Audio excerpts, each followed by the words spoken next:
केपी ओलीलाई पनि तिम्रो बाहुबल यहाँ चल्दैन, तिमी पनि संविधानको धाराले बाँधिएको छौ भन्ने कुरा सम्झाए। परमादेशको प्रधानमन्त्री भनेर गीत जिउने काम हुन्छ, त्यहाँ कांग्रेसको साथी त्यहाँ चुप लागेर बस्दै।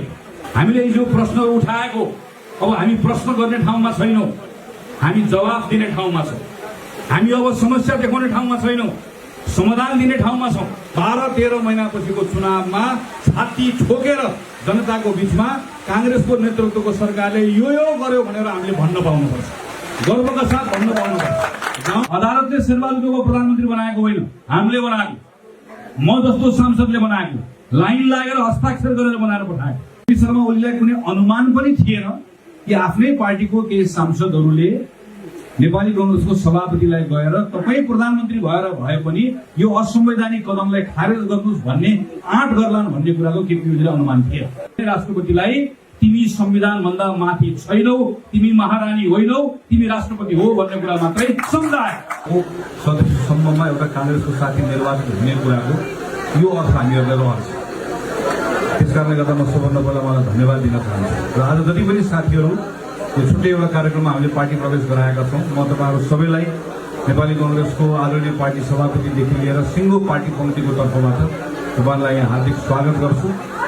तपाईँहरूको उपस्थितिले हाम्रो घर थप समृद्ध भएको छ, हाम्रो ताकत बढेको छ र पार्टीको जिम्मेवार साथीहरू यहाँ मञ्चमा हुनुहुन्छ। आज हामीले उहाँहरूलाई हाम्रो घरभित्र सदस्य बनाएर ल्याइसके पछाडि उहाँहरूको सुख दुःखमा साथ दिनुपर्छ नै। पार्टीको जिम्मेवारीमा बस्छु भनेर कोही साथीहरूले भन्नुहुन्छ भने न्यायपूर्ण ढङ्गले उहाँहरूको बारेमा सोच्ने काम पनि यहाँको स्थानीय नेता साथीहरूको। पार्टीमा एकपटक प्रवेश गरेको साथी त्यो पार्टी छोडेर जाने अवस्था हामीले कहिले पनि बन्न दिनुहुन्न। पार्टी नेपाली कांग्रेसमा एकपटक आएको साथीलाई सधैँभरि कांग्रेस प्रवेश गरेको निर्णयप्रति टिक्ने अवस्था हामीले बनाइराख्नुपर्छ। आज साथी लिएर आउँछौँ, आएको साथी निराश भयो भने त्यसले थप क्षति पुर्याउँछ। यो सन्दर्भमा तपाईँहरू सचेत हुनुहुन्छ नै। र आज आएको सबै यत्रो नौजवान युवा साथीहरू आउनुभएको छ, उहाँहरूलाई सम्मिलित गराएर पार्टीको काम अगाडि बढाउनुहुन्छ भन्ने विश्वास पनि व्यक्त गर्छु। गएको वर्ष पुसको 5 गते पूर्व प्रधानमन्त्री केपी शर्मा ओलीले संसद विघटन गर्नुभयो। 2074 सालको निर्वाचनमा जम्मा 23 स्थानमा मात्रै नेपाली कांग्रेसको साथीहरू विजयी हुनुभयो। हामीहरू जम्मा 62-63 जना मात्रै संसदभित्र थियौँ।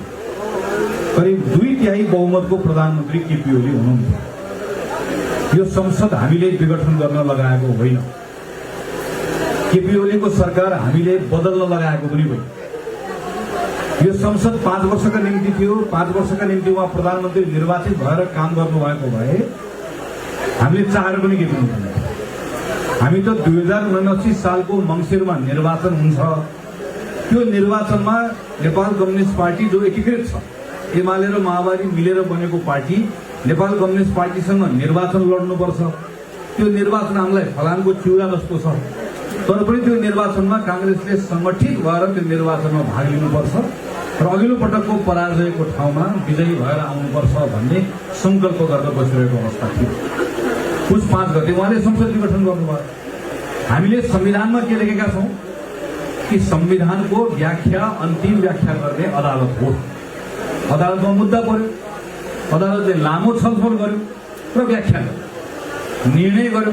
निर्णय गरेर यो भन्यो कि केपी शर्मा ओलीले संसद विघटन गर्ने कुरा असंवैधानिक भन्यो। हामीले भनेको होइन, अदालतले भन्यो सत्य। अदालतले भनिसके पछाडि केपी शर्मा ओली प्रधानमन्त्रीको रूपमा हुनुहुन्थ्यो। प्रधानमन्त्रीको रूपमा विश्वासको मत लिनुभयो, विश्वासको मत फेरि पाउनु भएन। विश्वासको मत नपाइसकेपछि तपाईँ याद गर्नुहोस् है, विश्वासको मत नपाइसके पछाडि जब उहाँले राष्ट्रपतिलाई मध्यरातमा गएर पत्र पठाउनुभयो र भन्नुभयो यो संसदबाट मैले विश्वासको मत पाउने मैले कुनै पनि अवस्था देखिन, त्यसैले म मार्ग प्रशस्त गर्छु, अर्को प्रधानमन्त्री छान्नुस् भनेर पठाएपछि राष्ट्रपतिले जम्मा 21 घण्टाको समय दिएर संविधानको एउटा नयाँ धाराको व्यवस्था खोल्नु। त्यो खोलिसके पछाडि जब हामी जम्मा 21 घण्टाको समय राष्ट्रपति र पूर्व प्रधानमन्त्री मिलेर जाल जेल सबै कुरा गर्नु। तपाईले यो पनि सम्झाउनुपर्छ कांग्रेसको साथीहरूले, त्यो दिन बालुवाटारबाट दिउँसो प्रेस कन्फरेन्स गरेर केपी शर्मा ओलीले अब जसलाई आएर प्रधानमन्त्री बन्नु छ बन्यो हुन्छ, मलाई सरकार चलाउने कुरा घाँडो भइसक्यो, म चलाउँदिन, जसलाई चलाउन मन छ चलाए पनि हुन्छ भनेर भनिरहेको त्यो क्षण हामीले सम्झाउनुपर्छ। किनकि केपी शर्मा ओलीलाई कुनै अनुमान पनि थिएन कि आफ्नै पार्टीको केही सांसदहरूले नेपाली कांग्रेसको सभापतिलाई गएर तपाईँ प्रधानमन्त्री भएर भए पनि यो असंवैधानिक कदमलाई खारेज गर्नुहोस् भन्ने आँट गर्लान् भन्ने कुराको केपी ओलीलाई अनुमान थिएन। त्यसैले उहाँले त्यो भनिराख्नु भएको थियो, म काठमाडौँबाट निर्वाचित सांसद, मलाई त्यहाँको केही जनताले निर्वाचित गरेर सांसद गराएको, म जस्तै हो केपी शर्मा ओली पनि झापाको एउटा निर्वाचन क्षेत्रको, म काठमाडौँ 4 को सांसद, उनी झापा 5 को सांसद। उनलाई पनि त्यहाँको जनताले निर्वाचित गराएर सांसद बनाएर पठाएको, मलाई पनि त्यहाँको जनताले निर्वाचित गराएर पठाएर सांसद बनाएर पठाएको। अनि हाम्रो संसदभित्र गएपछि त्यो सांसदहरूको टाउको गन्दाखेरि जसको पक्षमा टाउको बढी हुन्छ त्यो प्रधानमन्त्री बन्छ। न केपी ओलीलाई जनताले प्रधानमन्त्री बनाएको, न मलाई प्रधानमन्त्री बनाएको, मलाई पनि सांसद बनाएको, उनलाई पनि सांसद बनाएको। तर केही संसदभित्र टाउको गन्दा धेरै भयो, केपी ओली प्रधानमन्त्री बने। केही संसदभित्र शेरबहादुरको पक्षमा टाउको गन्दा धेरै भयो, अहिले शेरबहादुर देउवा प्रधानमन्त्री बनेको अवस्था छ। हामी 149 जना सांसदले लाइन लागेर हस्ताक्षर गरेर हाम्रो प्रधानमन्त्री शेरबहादुर देउवा हो, हाम्रो विश्वास उनलाई छ भनेर जाँदै गर्दा राष्ट्रपतिले संसदको बैठक पनि राख्न नदिसके पछाडि, संसद विघटन गर्ने जालझेल गरे पछाडि हामी अदालत गएको। अदालतले शेरबहादुर देउवा प्रधानमन्त्री बनाएको होइन, हामीले बनाएको, म जस्तो सांसदले बनाएको, लाइन लागेर हस्ताक्षर गरेर बनाएर पठाएको। अदालत त केवल के मात्र भनेको भने राष्ट्रपतिलाई तिमी संविधान भन्दा माथि छैनौ, तिमी महारानी होइनौ, तिमी राष्ट्रपति हो भन्ने कुरा मात्रै सम्झाए। अदालतले केपी ओलीलाई पनि तिम्रो बाहुबल यहाँ चल्दैन, तिमी पनि संविधानको धाराले बाँधिएको छौ भन्ने कुरा सम्झाए। त्यसैले कांग्रेसको कोही पनि साथी चोक चौतारादेखि संसददेखि अड्डा अदालतसम्म जहाँ जहाँ परमादेशको प्रधानमन्त्री भनेर गीत जिउने काम हुन्छ त्यहाँ कांग्रेसको साथी त्यहाँ चुप लागेर बस्दै मैदानमा डटेर गएर तर्क तथ्यको आधारमा कि हावादारी कुरा गर्नेसँग लडेर जुधेर हिसाब किताब गरेर यो प्रधानमन्त्री संसदबाट बनेको कुरा भन्ने कुराको तथ्यको पक्षमा उभिन्छ। मेरो तपाईहरुलाई पहिलो आग्रह छ, केपी शर्मा ओलीको सरकार नेतृत्वमा रहेको सरकारले संविधानलाई धुजा बनाएर विधिको शासन भन्ने कुराको सन्दर्भमा त्यो आफै विधिको त्यसको न्यूनतम कुरालाई पनि कायम राखे। हामीले अहिले सरकार बनाउने जिम्मा पाइसके पछाडि हाम्रो पहिलो काम भनेको संविधानको मर्म भन्दा बाहिर गएर सरकारले गरेका सबै जति पनि व्यथितिहरू छ त्यसलाई ठिक ठाउँमा ल्याउनु पर्ने छ, त्यसलाई ठिकी बसाल्ने काम गर्नुपर्ने छ। हाम्रो अन्तर्राष्ट्रिय सम्बन्ध अँध्यारो कोठामा लम्पसार पर्ने, उज्यालोमा आएर धारे हात लगाउने गएको 3-3.5 वर्ष यसरी नै बित्यो। अब हामीले भारतसँग, चीनसँग, अमेरिकासँग, युरोपसँग कोहीसँग पनि कुनै मलाइजा कहीँ कतै पनि कांग्रेस देशको पक्षमा कुनै पनि कुरा छैन भने कुनै पनि कुराको सन्दर्भमा नेपाली कांग्रेसको नेतृत्व गरेको सरकारले एक ठाउँ पनि खुट्टा कमाउनु हुँदैन। अँध्यारोमा एउटा कुरा, उज्यालोमा एउटा कुरा होइन।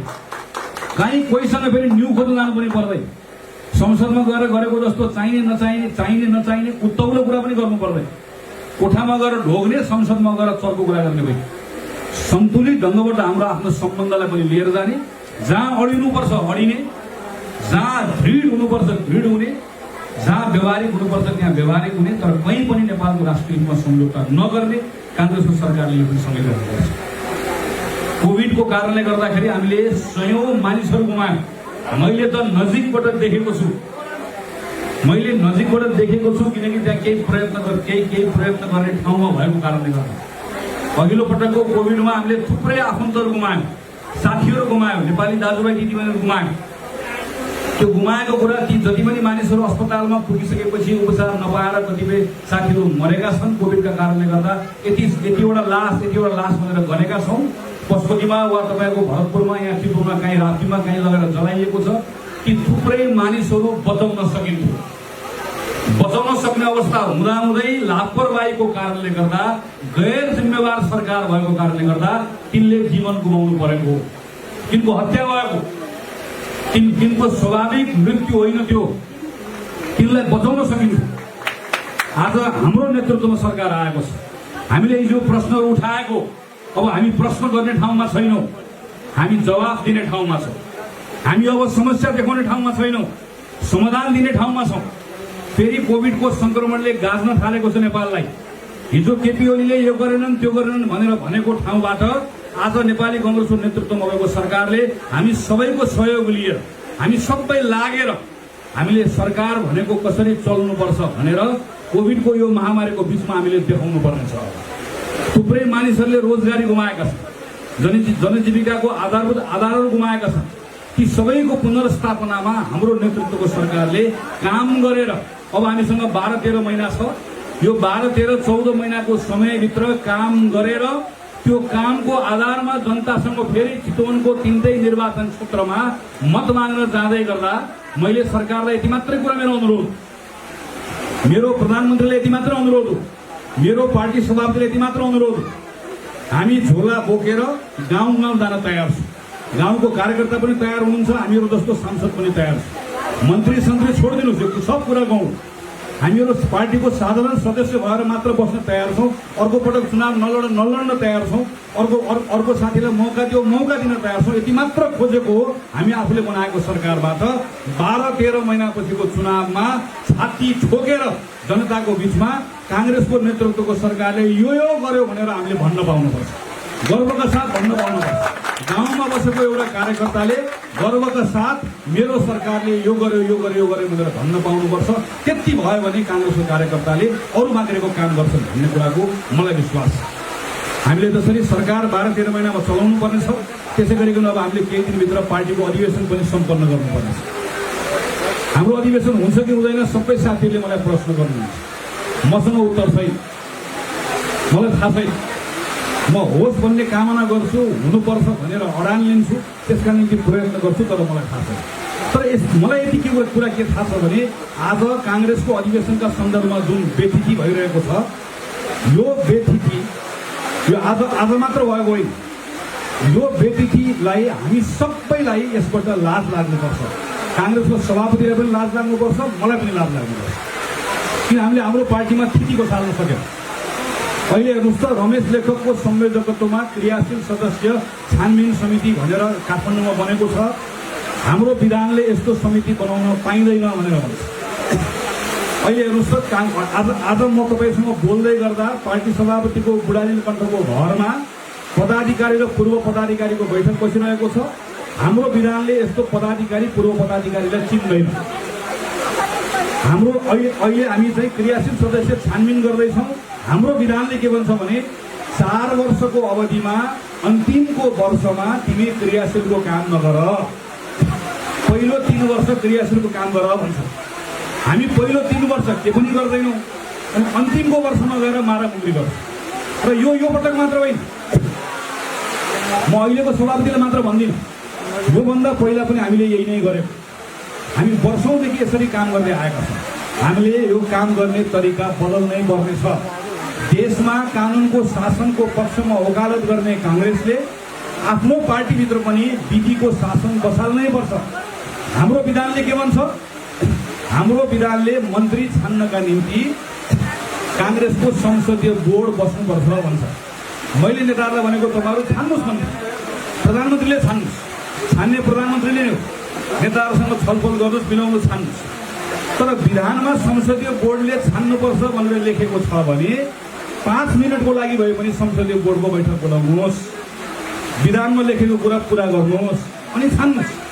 विधानमा जे लेखेको छ त्यसलाई मनलाग्दी उल्लङ्घन गर्ने हाम्रो बानी बसेको हुनाले गर्दा हामीले एकपछि अर्को गल्ती गर्दै गयौँ। यो गल्तीबाट हामीले आफूलाई सच्याउनु पर्नेछ। पार्टीको तपाईँहरूको जिल्लाको क्षेत्रको थुप्रै ठाउँमा अधिवेशनको बारेमा तपाईँहरू चर्चा गरिराख्नु भएको छ। नेतृत्वमा साथीहरू आउन आज पनि मैले सुने, तपाईँहरूको इच्छा छ। यो तपाईँहरूको चितवन जिल्लाले निर्णय गर्ने कुरा तपाईँहरूले गर्नुहोस्। तपाईँहरू विवेकी साथीहरू हुनुहुन्छ, यसको बारेमा मेरो केही पनि टिप्पणी छैन। मेरो खालि तपाईँलाई यति मात्र अनुरोध छ, हामीले यत्रो धेरै ठाउँ बनाएका छौँ, प्रदेश कमिटी छ, नगर कमिटी छ, गाउँ कमिटी छ, वडा कमिटी छ। मेरो साथीहरूलाई आग्रह छ, अधिवेशनको बेलामा यति धेरै तिक्तता नबढाउनुहोस् कि जसको कारणले गर्दा 6 महिनापछि हुने स्थानीय निर्वाचनमा एउटा साथीलाई अर्को साथीको झोला बोक्न गाह्रो होस्। त्यसको 6 महिनापछि अर्को आम चुनाव छ। चितवनमा थुप्रै ठाउँमा चुनाव हारेको तितो अनुभव छ। त्यसैले धेरै नलडौँ, धेरै कुरा सल्लाहबाट समझदारीबाट गर्न सकिन्छ गरौँ। मेरो साथीहरूलाई आग्रह छ, तपाईहरु यहाँ थुप्रै हामीले पार्टीभित्र समावेशी कोटाहरू हामीले बनाएका छौँ। मेरो तपाईहरुलाई आग्रह छ, जो साथीहरू त्यो ठाउँबाट निर्वाचित भएर आउनुहुन्छ, निर्वाचित भएर आएर आउने साथीले जिम्मेवारी दिने मात्र होइन, जो साथी दलितको नेता भएर आउनुहुन्छ त्यो साथी साँच्चीकै पार्टीको कागजमा मात्र होइन, त्यो दलित समुदायको बीचमा पनि उनले नेता मान्ने स्थिति बनाउनै पर्छ। जो साथी महिलाको नेता भएर आउनुहुन्छ, आम महिलाहरूको बीचमा पनि महिलाको नेताको रूपमा त्यो साथी स्थापित हुनैपर्छ। यो ढङ्गबाट हामीले काम गर्नुपर्छ र पार्टीभित्र माथिदेखि तलसम्म साथीले चर्चा गर्नुभएको छ, मेरो त्यसमा धेरै टिप्पणी छैन। खालि यति मात्रै हो, हामीले सिक्नुपर्छ। 48 सालमा बहुमत पाउँदै गर्दा हामीले हाम्रो बहुमत जोगाउन सकेनौँ। म कसैलाई दोष दिन्न, तर इतिहासको सत्य के हो, हामीले हाम्रो बहुमत ठेक्न सकेनौँ। नेपालले ठुलो दुःख पायो। त्यही कारणले गर्दा नेपाल कम्युनिस्ट पार्टीले बहुमत पाएको होइन। अस्ति भर्खर केपी ओलीको अहंकारको कारणले गर्दा त्यो बहुमत व्यवस्थापन गर्न नसकेर नेपाल कम्युनिस्ट पार्टी अहिले क्षत-विक्षत भएको छ। हामीले के कुरा सिक्यौं? हामीले सिकेको कुरा यही हो, एउटा पार्टीले बहुमत प्राप्त गरेर मात्र हुँदो रहेनछ। पार्टीभित्रको आन्तरिक प्रतिस्पर्धामा एउटा जित्दै गर्दा अर्को हार्छ। त्यसैले पार्टीको यो प्रतिस्पर्धा बडो पेचिलो विषय हुन्छ। म अब कांग्रेसको महाधिवेशनमा कुनै पदमा लड्छु, म तपाईसँग मत माग्छु, तपाईले मलाई मत दिनुहुन्छ, म जिते भने कसलाई हराउने हो? मैले मेरै पार्टीको साथी हराउने। हामी आफ्नैसँग लडिरहेका हुन्छौँ।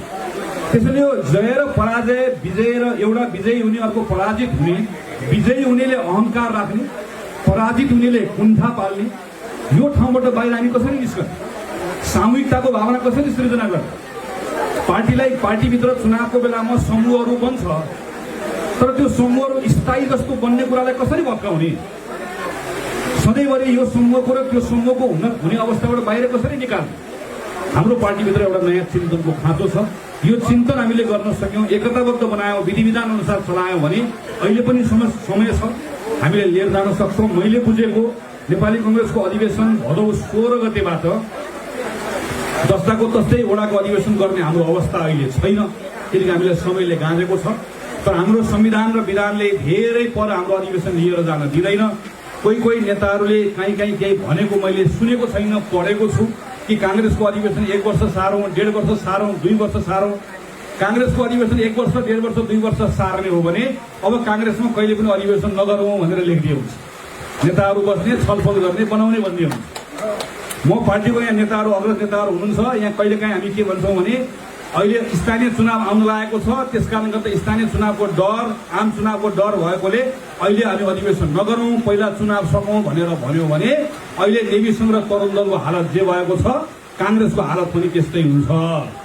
त्यसैले यो अधिवेशनलाई धेरै पर सार्ने कुराले पार्टीलाई फाइदा गर्दै कोही जित्ला कोही हार्ला, पार्टीमा प्रतिस्पर्धा हुन्छ, केही फरक पर्दैन। बरु प्रतिस्पर्धाभित्र त्यसलाई मित्रवत कसरी बनाउने, एउटा साथी जित्दै गर्दा अर्को साथीलाई धेरै क्षति नपुग्ने कसरी बनाउने, त्यो चिन्तन गरौँ। तर अधिवेशनलाई धेरै पर लानेतर्फ जाँदै नजाउँ, त्यो जाने कुराले क्षति मात्र पुर्याउँछ। माथि पार्टीको नेताहरूले पनि यही कुरा भनिरहेका छौँ, केही तलमाथि होला, 1-2 महिना तलमाथि होला, तर त्योभन्दा धेरै पर जाँदैन, हामीहरू जान दिन्नौँ। तपाईहरु अधिवेशनको कुरालाई व्यवस्थित ढङ्गले सञ्चालन गर्नुहोला।